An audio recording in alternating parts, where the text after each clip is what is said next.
Стоечки овации од виенската публика за Македонската филхармонија и нејзиниот шеф-диригент Јерухам Шаровски на синокешниот концерт во Златната сала на Музикверајн.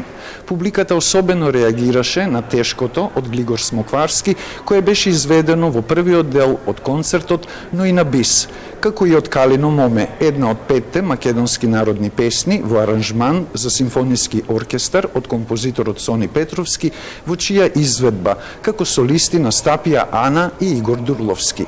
А задоволна од изведбата на незиното дело македонска парафраза број 2 е композиторката Бете Илин. За она колку е квалитетен овој оркестар говори вечерашнава прекрасна изведба и на моето дело и прекрасен концерт.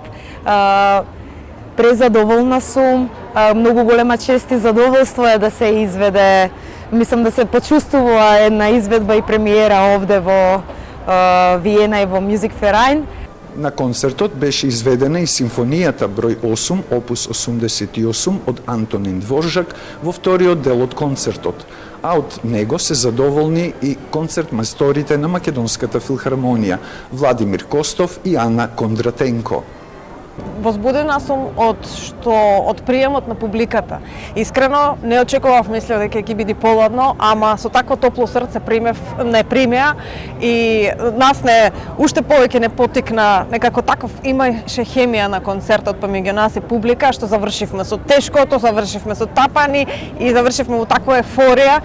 Луѓе вака од публика ми кажува дека се расплакаа на Дворжак и уствари тоа нас ни беше најважно, дека оставивме, убедена сум, дека оставивме прекрасен впечаток и се надевам дека ова сапак ќе кажам, само почеток на големите сали и успеси на Македонската филхармонија. Со овој концерт Македонската филхармонија ја круниса прославата на 80 годишнината од формирањето. Таа ги продолжува нејзините редовни обврски, а на 27 ноември со концерт ќе прослави 81 година постоење. За Телма телевизија од Виена, Сотир Трајков.